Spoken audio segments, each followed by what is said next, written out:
Hello, everybody. My name is Lisa Morales, and I'm just so delighted that you all are here. This event, New Women, Old Problems, Gilbert, Sullivan, and Victorian Womanhood, is part of a series of lectures and a series of events made possible by Humanities Texas. Humanities Texas has been very generous during this time of COVID and fall 2020 to donate funds, to grant us some funds so that we can do some interdisciplinary study. And what that involves, Dr. Rollins spoke last week, giving us some context of theater in the Victorian era.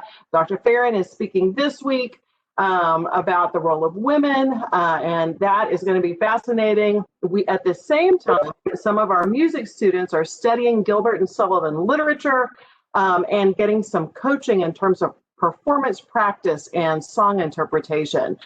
These things will culminate in recorded sessions that we'll be distributing via social media in the weeks to come. So thank you so much for being here. Dr. Ferron, welcome. Thank you so much for your time and preparation and expertise. And I'm just going to turn over the room, as it were, to you. Okay, thank you so much. In 1903, Mrs. Clement Scott, the wife of a prominent London theater critic, wrote to her friend about a memory she had of her friend W.S. Gilbert picking up the newspaper one day and reading about radical suffragettes chaining themselves to fences. And she recounted to her friend him quipping in his usual tongue-in-cheek manner, "I shall follow suit. I shall chain myself to the rails outside Queen Charlotte's Hospital and yell, 'Beds for men.'" Now, as a historian of women, this little anecdote raises questions for me about Gilbert and Sullivan's knowledge of the new woman of the 20th century, who dared to fight for more opportunities for women and even to request a political voice. Now, the suffragettes, for those of you that don't know, were known for staging photos, like the one that you'll see up on the screen here, right? This is not an act of public protest. This is a private moment on a quiet London street taken for the purposes of showing the suffragette plight within Victorian print culture. So I wondered when Professor Morales asked me to be a part of this grant, could there be a relationship between staging, as in the photo that you see right here, and the stage itself? So today I'm going to be highlighting some of the ways that Gilbert and Sullivan both satirized and commented upon women's issues in the Victorian period. And I'm also going to be speculating a little bit towards the end of the presentation about how they might have influenced one particular radical suffragette, Vera Home or Jack Home. Professor Rollins really did such an awesome job last week, giving us some context into Gilbert and Sullivan. His presentation is really going to be a tough act to follow, but I want to kind of keep, sort of the tone that he set up for us and keep it very casual and invite you to sort of butt in with questions at any point. I also want to begin by thanking Professor Morales for inviting me to be a part of this. As both a historian and a former theater kid, this really was a dream come true to research. I also want to thank my wonderful student, Leanne Ridgely, who I can see on the video. She is one of our amazing honors students, and she served as my research assistant during the last few weeks as I was putting this presentation together. So Leanne, I so appreciate you, and you and I have learned a lot about Gilbert and Sullivan over the last few weeks, haven't we? And so if you want to, jump in at any point and share anything that you learned, I would just absolutely love that. Okay, before we can look at how Gilbert and Sullivan have explored women's issues, we need to look at the new woman herself. Now, I think if I could conjure up a literary critic for you right now, they would tell you that this new woman trope came out of a particular essay published in 1894 by a woman named Sarah Grand, The New Aspect of the Woman Question. As one literary critic named Sally Ledger has recently put it, quote, "The new woman was a feminist activist, a social reformer, a popular novelist, a suffragette playwright, a woman poet, a fictional construct. Now, I don't want to argue today against this idea of the new woman being a fictional construct. She very much was. But I also want to help you understand that she was just a pivotal part of Victorian culture. And many Victorians might have known a new woman themselves. I also want to point out that as a historian, I find the new woman trope incredibly difficult to date. I would argue that Mary Wollstonecraft, for instance, was certainly aware of it when she wrote her fiery vindication on the rights of women in 1792. For those of you that don't know, I'm a late medievalist by training, and I could give you a litany of examples of women, in that period too, that I think were new women. Now, in short, I think the woman question had been around for a very long time within British history, but it becomes a labeled construct during the Victorian period, and this is something that Gilbert and Sullivan were very much interested in exploring. Now, I'm a history professor, so I've got to do a little mini crash course history lesson, right? If I were teaching you the new woman right now, I would tell you that personally, I think that she had three major concerns. She was interested in limiting the double standard, providing more options for women, and possibly she was also interested in women's suffrage. Now, crash course British history for you, because I'm imagining more of us are familiar with suffrage in the American context. The battle for women's suffrage within the United Kingdom really heated up in the year 1832. And this was because of the passing of something called the Reform Act, which had set out to make changes to the electoral process in England and Wales. But it substituted the terms person for males. And so effectively was the first time within British law that British women, no questions asked, were barred from voting. Now, I don't want to mislead you and have you think that prior to 1832, it was rainbows and butterflies and women were voting, because they were not, right? For a whole number of kind of political and social reasons. But in 1832, this was a real slap in the face, because it was like, there's no hope. Women will not vote. And there was a major backlash amongst women. Now, women in Great Britain do gain the right to vote because of two laws. The first passed in 1918 and the second passed in 1928. The first law enfranchised women over the age of 30 that met basic property requirements, and the second enfranchised all women over the age of 21. So I think it's worth noting that British women get the right to vote both before and after American women. And I think it's worth pointing out that the British suffragettes were instrumental in the fight for American suffrage as well. The Pankhurst-led speaking tours throughout the United States. Many of the American suffragettes, including Alice Paul, were trained by the British suffragettes and used the same techniques. Now, today, I think it's very important that I don't mislead you. I think we have this idea that every woman in the Victorian period wanted the right to vote, that all women were on the same page about when it came to suffrage. And this is actually something that divided women in this period more than you might have imagined that it would have. The Quaker reformer Lucretia Mott, for example, balked at Seneca Falls that it would be quote unquote ridiculous for women to ask for the right to vote because it would make the rest of their demands laughable. The socialist and anarchist Emma Goldman laughed. She thought the ballot was a Band-Aid. It wouldn't set women free. Only for her, access to contraception, higher wages, and better working conditions would do that. Other women, wealthier women, tend to think of themselves as moral superiors and social reformers, and so they felt that it was inappropriate for women to get engaged in partisan politics. We also all tend to use the term suffragette today to describe the women that wanted the right to vote. I'm doing it in this presentation. But the term suffragette during the Victorian period was an insult created by the British press. Think about it. Et is little, it's diminutive, it's insulting. Women during this period who wanted the right to vote actually called themselves suffragists.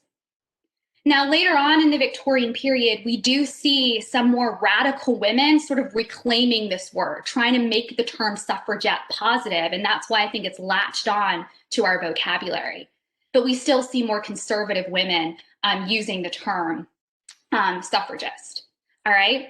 Now, I think to be a new woman, you didn't necessarily need to believe in women's suffrage. I think you could believe in any combination of these three things, right? But again, these were concerns that women had during the Victorian period. Now, again, as a late medievalist, something for me that really separated the Victorian period when I'm thinking about feminism within history is this idea of challenging the double standard. I think the ladies at Seneca Falls here in the United States said it best when they wrote, quote, "Man has created a false public sentiment by giving to the world a different code of morals for men and women. Simply put, women were held to a much higher standard, both sexually and morally, and many women rightly thought that this was unfair." Now, we see this in the British context during the Victorian period with the passage of the Contagious Disease Acts. And these laws were first published in 1864 and then were extended in 1866 and 1869 to get venereal diseases, or as we would say, STDs, under control in the period after the Crimean War. But the thing is, only women, only prostitutes were targeted by these laws. So the law basically said that a prostitute or any woman suspected of prostitution could be arrested, subjected to a gynecological examination with or without her permission. And if she were found to be infected with an STD, like say syphilis or gonorrhea, she would be thrown into a lock hospital, a nice way of saying prison, for up to a year. All right, clearly a double standard. One suffragette, Josephine Butler, likened this to quote unquote medical rape, right? And complained that nothing was being done to stop men from visiting prostitutes. Nothing was being done to inspect men for venereal disease, right? It was all targeting women. And one prostitute poignantly recounted, quote, "It is men, only men, from the first to the last that we have to do with. To please a man, I did wrong first, then I was flung about from man to man. Men, please lay hands on us. By men, we are examined, handled, doctored," right? Heartbreaking to think of kind of the sexual abuse that that woman would have endured, right, from both customers and the authorities. Now, to my knowledge, the Gilbert and Sullivan plays that I read, to prepare for this presentation, I do not see their characters actively questioning the double standard, but this is something that I wanted to flag for you today because my presentation has a two-pronged purpose: to talk about how Gilbert and Sullivan are viewing the new woman, but also to give you an overview of this trope within Victorian history. And again, I think this knowledge of the double standard, this mission of exposing it, really does separate the Victorian woman from maybe other earlier trends of feminism. Now, what I do think that Gilbert and Sullivan explore just beautifully is this idea of broadening opportunities for women, both in terms of dress and education. And so to show you how they did this, I'm going to look at one play in particular, Princess Ida, first performed in 1884 at the Savoy Theatre. And I'm going to begin by looking at attitudes to women's clothes. Now, many of us, when we think of the new woman, may tend to think of flapper culture of the 20s. But the thing is, before women were kind of challenging traditional notions of femininity by bobbing their hair and rocking those drop waist dresses, women were exploring bloomers or Turkish trousers as an alternative to hoop skirts and whalebone corsets. As Elizabeth Smith Miller recounted in 1851, "While spending many hours at work in the garden, I became so thoroughly disgusted with the long skirt that the dissatisfaction suddenly ripened into the decision that this shackle should no longer be endured. Turkish trousers to the ankle with a skirt reaching some 4 inches below the knee were substituted for the heavy, untidy, exasperating old garment." Now, it'll probably come as no surprise to you that bloomers or Turkish trousers, which you can kind of see in the picture there, were quickly satirized and viewed as kind of this immoral issue. Here's the Reverend John Todd, for example, writing, "Some women have tried to become semi-men by putting on the bloomer dress. Let me tell you in a word why it can never be done. It is this: woman robed and folded in her long dress is beautiful. She walks gracefully. If she attempts to run, the charm is gone. Take off the robe and put on pants and show the limbs, and grace and mystery are all gone. And whenever I look at this quote, I always chuckle to myself. I just wish that I could like bring the Reverend John Todd back from the dead and he could see that probably every woman in this virtual space right now is wearing pants, his worst nightmare, right? And again, to think about how, you know, fashions change for women, I think is really interesting. And I think this is, you know, kind of the new woman in our lives today. Now, for those of you that have not seen the play Princess Ida, it basically tells the story of a prince that was betrothed to a princess at a very young age. And the peace of both of their kingdoms depends on their nuptials. But that princess is at a women's college, and she is way more interested in reading philosophy and doing math than getting married. So he hatches a plan with two of his buddies to go and basically kidnap his future bride. But to do this, they have to cross-dress as women in order to infiltrate this women's college. And so I think this is kind of inverting this idea of women dressing like men because we have men dressing like women. And again, this was the whole concern with bloomers. Now, when I was reading the play, what really brought this issue of bloomers and Turkish trousers to my mind was this exchange right here, right? The men kind of bodily joking of women riding the same horse astride. Of course, why not? We wore the same clothes and once or twice, I think, got tipsy in the same good company. Well, these are nice young ladies, on my word. Now, within the Victorian context, guys, this would have been a very funny and really bawdy joke. And that is because this new style of dress, bloomers, were being used by women for riding horses, side saddle, or using the new bicycle. And so this image of women riding astride would not only bring to the Victorians' audience's mind this idea of bloomers, it would also have called to attention the new woman's sexual purity. And this is because many Victorian doctors argued that riding astride could damage a woman's internal organs, including most scandalously her hymen. And beyond that, some doctors cautioned women that riding astride could give them immoral sexual pleasure and even bring them to orgasm. So the bloomer, guys, was synonymous with sexual promiscuity during this period, and that is something that Gilbert and Sullivan are trying to exploit with jokes about women riding astride.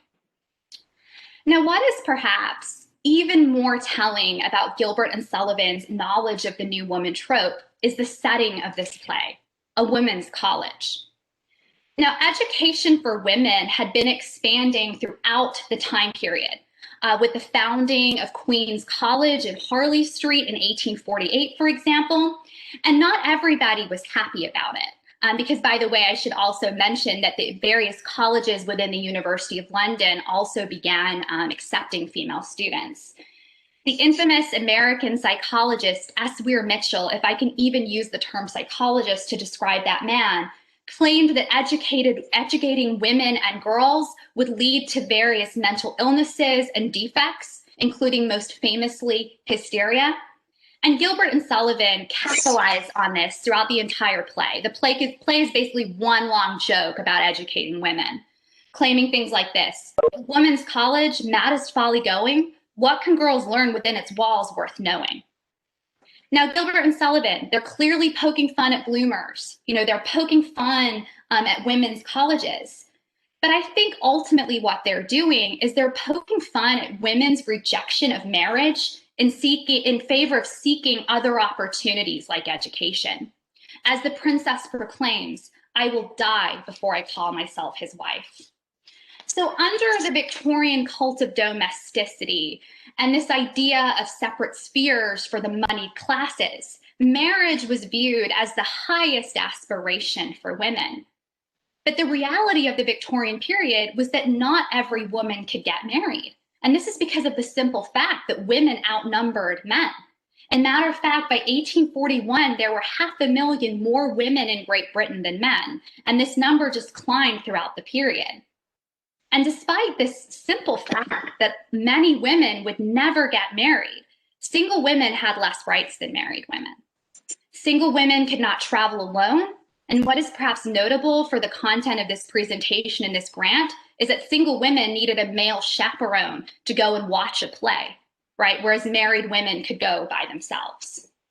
So the new woman, I think, at a very basic level, was considering alternatives to an institution that not every woman could aspire to. And this is something that's clearly satirized within the play.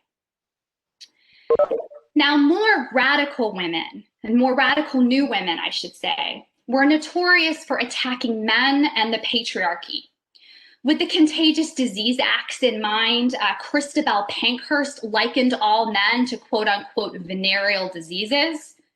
And Sarah Grand, in that essay that created the new woman trope, New Aspects on the Woman Question, shared this sentiment. Man deprived us of all proper education and then jeered at us because we had no knowledge. He narrowed our outlook on life so that our view of it should be all distorted, and then declared that our mistaken impression of it proved us to be senseless creatures. Right? So again, more radical women are really expressing some anger towards men and the patriarchy. And this is another really long joke throughout the musical Princess Ida, as we have the female students singing songs like this. Man will swear and man will storm. Man is not at all good form. Man is no kind of use. Man's a donkey, man's a goose. Man is coarse and man is plain. Man is more or less insane. Man's a ribald, man's a rake. Man is nature's sole mistake. Now, this, of course, is a humorous take on the kind of rhetoric that I showed you from Pankhurst and Grand. But to a 19th century viewer, it would definitely have poked fun at these women who felt that they didn't need men. Now, for those of you that have not seen this kind of obscure play, Princess Ida, it culminates in a battle royale between women and men. Basically, the female students find out that they have been infiltrated by these three men right as the prince's army marches in to support him. Now, in fairness to her, the princess really tries to put up a fight, organize a female army because she wants to protect her freedom and her right to an education. But she's abandoned by the other female students pretty quickly, who become way more interested in kind of the sexy male soldiers than fighting. And I think, of course, this is classic commentary on the fickle nature of women and the power of sexual attraction. But to a Victorian viewer, I'd like to suggest that it might have conjured up images of radical suffrage that were beginning to take place during this time period. Now, of course, the most radical examples of women's suffrage actually happen during kind of the World War I period, and may have culminated in British suffragettes firebombing a Sussex MP's house and burning it to a crisp. But some suffragettes were fighting back in the late 19th century. The National Women's Social and Political Union, for example, famously preached deeds, not words, and were supported by the likes of George Bernard Shaw, writing, "If I were a woman, I'd simply refuse to speak to any man or do anything for men until I got the vote. I'd make my husband's life a burden and everybody miserable generally. Women should have a revolution. They should shoot, kill, maim, destroy until they are given the right to vote." By having the women fall short in battle, Gilbert and Sullivan may have been implying that radical suffrage would not work, because women didn't have the passion or the stomach to truly fight because they were easily distracted. If this were the case, then the two men could not be more wrong, as suffrage just grew more and more radical throughout the Victorian and Edwardian period. Now, hopefully I've made a case for you that Gilbert and Sullivan are definitely exploring some of these new women tropes in their play, right? Bloomer culture, education for women, possibly this idea of kind of a more radicalized new woman figure. But I want to kind of shift focus a little bit and talk to you about a possible relationship between Gilbert and Sullivan and a notorious radical suffragette named Vera Louise Home. Now, Home, as well as being a suffragette, radicalized in the Actresses Franchise League, was a talented violinist and performer. She had even played Little Buttercup in the Gilbert and Sullivan musical HMS Pinafore. And she served as a member of the chorus at the D'Oyly Carte Opera Company at the Savoy Theatre, which was Gilbert and Sullivan's company. Now, Vera kind of came into popular attention within the Victorian period, and you can read about her now because she staged a rather humorous prank. Okay, she gained notoriety for playing a joke on the then British Prime Minister Martin Asquith and the Home Secretary for Ireland, who were both outspoken critics of women's suffrage. Vera and a friend learned that they were speaking at Colton Hall in Bristol on the very scintillating subject of land taxation. And so Vera and her friend snuck into the hall the night before and hid themselves in the organ. And when the men were giving this presentation, they started making all kinds of crazy, lewd sounds. And the audience couldn't figure out where these sounds were coming from. I mean, everybody was really creeped out. People were shocked. People were laughing until Vera and her friend popped out of the organ and screamed "Votes for Women," eliciting all kinds of cheers and boos from the audience, depending on what side of the suffrage debate they were on, and landing the prank in many major British newspapers. Now, what I think is so incredibly interesting about this prank is that Vera herself wrote about it.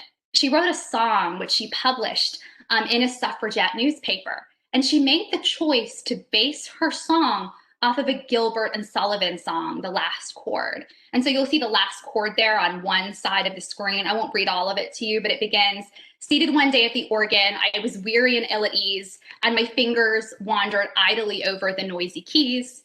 And then you can check out Holmes' rendition of the song. "Seated one day in the organ, we were weary and ill at ease. We sat there 3 hours only, hid midst the dusty keys. We knew not if they'd be playing, and to us what would happen then. But when we heard Mr. Burrell, who was the Home Secretary for Ireland, it was then we protested then. Our voices rang out from the twilight, but nowhere could we be found. They looked from the floor to the ceiling, then stewards came searching round. We asked for votes for women and that justice should be done, but Burrell he could not answer, and the audience made such fun." Right? So my question here is, did Holm choose this song because she felt it would resonate with a Victorian audience, or did she choose it because she had a close personal connection with Gilbert and Sullivan? And the answer to that question, I don't think we'll ever know. But it's possible that she did have a relationship with them. In matter of fact, Gilbert served as the stage manager during the Yeoman's Guard, one particular production that Holm had appeared in during the Savoy Theatre. So he might have gotten closer to the actors and actresses than would have been ordinary, for a playwright during this time. I'd also like to suggest that Holm would have caught his attention more than your average London chorus girl, because she was famous for cross-dressing and actually preferred to go by Jack. Again, I think that would draw significant attention during the Victorian period. Holm was a major fan of Gilbert and Sullivan. And matter of fact, she owned 2 original copies of Gilbert and Sullivan's operas. And guys, this is at a time where books were extremely expensive, especially for a chorus girl that earned £2 a week. And on one of those copies that survives, there is a personal inscription from Sullivan. And I'll put it there up on the screen, and you can decide, does this attest to a personal relationship? Yes or no. So again, to the extent that Gilbert and Sullivan really influenced Holm, I leave it up to you. But I would argue that they certainly were familiar with this very new woman and her old problems. Thank you so much. And if anybody has any questions, I'd be happy to take them. Thank you so much. That was wonderful. Who has questions?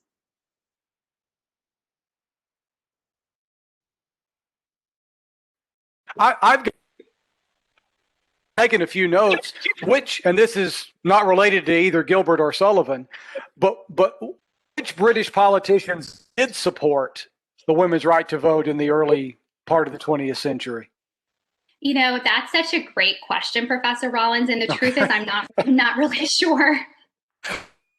But I know, and the answer to that actually, Professor Rollins, would be probably not a lot of them at first. Right. I'm assuming again that we're more familiar with the American context for suffrage, where again, women have to turn to some pretty radical techniques. They're using what was called the Russian method of protest, but what we would call hunger striking. And again, women are doing that because they're being written off by politicians. The newspapers are not reporting on it. And so they're doing everything that they can to basically force the government to make a decision. You know, they're really kind of putting the government over the barrel, right? You've got sort of upper class white women starving themselves in prison. I will also, to your point, Professor Rollins, the king was against suffrage, and this led to another really famous instance in the Edwardian period. I believe her name was Emily Davison. I don't know if you guys know this. She throws herself in front of the king's horse in one of the the first televised derbies, and she ends up killing herself. So again, you know, there are these very radical pranks and forms of protest because women are not getting the support from the government that they had hoped for. Right. Yeah. Okay.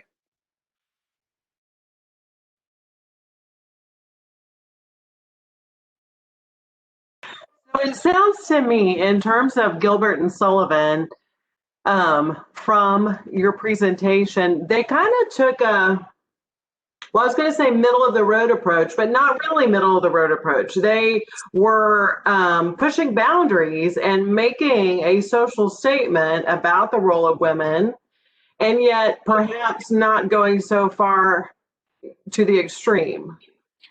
Just far enough to poke fun and maybe point out some injustice or point out disparity. I completely agree with you, Professor Morales. And again, I'm not going to paint myself as an expert on Gilbert and Sullivan. To be honest, I didn't know who they were until like a month ago when I started preparing for this presentation. But when I was researching, I kept reading this stuff about Gilbert and Sullivan's women being a joke too far, and this really being kind of bitter and nasty satire. And I think it is that. But I feel like for people that kind of understand the context, there's some very interesting social commentary going on. So. Mm-hmm.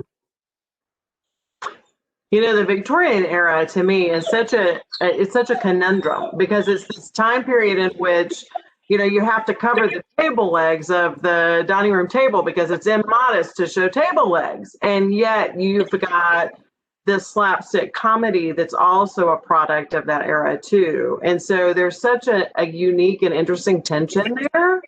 I don't know. I'm just kind of fascinated by that. Yeah, no, I completely agree. It's an era of contradictions. Mm-hmm. Oh, goodness.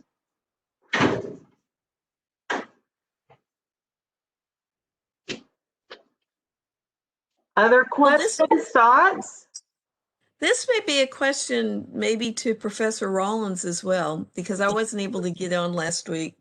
But when do women get to start to be actors in plays? I know during Shakespeare's time that wasn't allowed.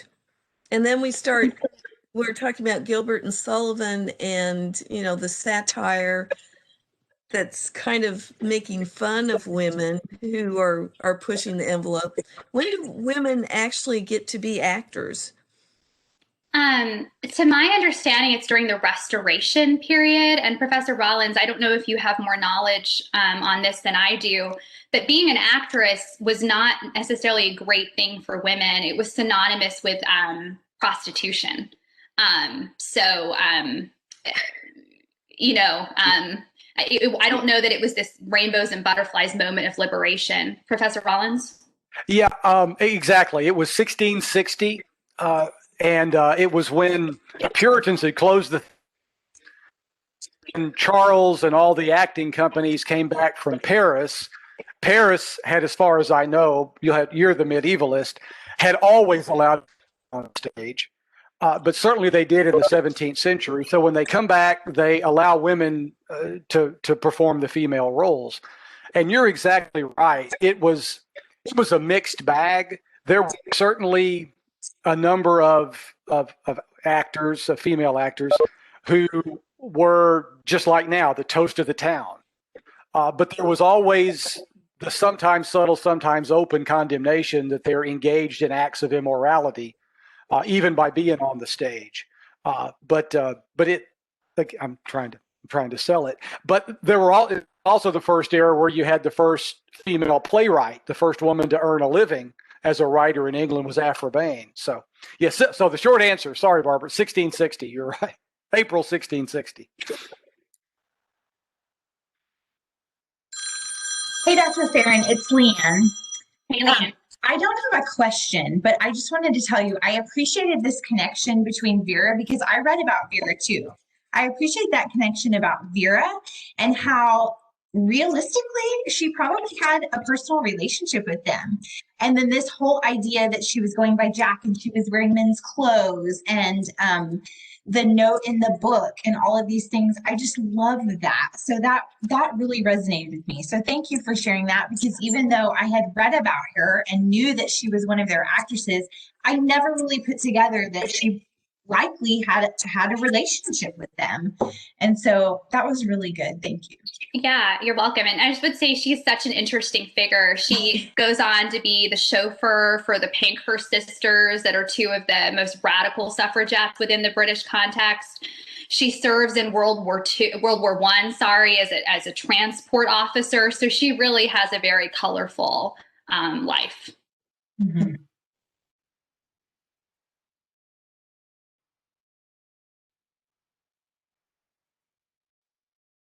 Well, this has been wonderful, and you've added so much to my understanding of how Gilbert and Sullivan are kind of constructed, and given me some neat context as I work with students just to talk through. Because I do have a couple of students who are working on female roles from Pirates of Penzance and the Gondoliers, and this is just more context that we can sort of play with. So thank you for that. Well, thank you, everybody. If there are no more questions, I think this is a great place to close. You guys, thank you so much, all of you. Bye, everybody. Thank you. Thank you so much. Take care, everyone. Great job. Thanks, Alice. Very good. Good job.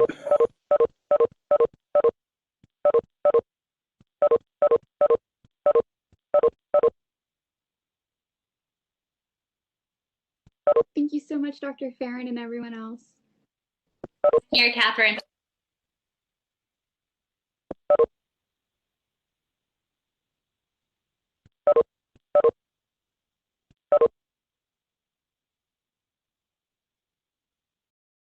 Well, I thought that went really well. Okay, good. I'm glad. I hope that was what you had in mind.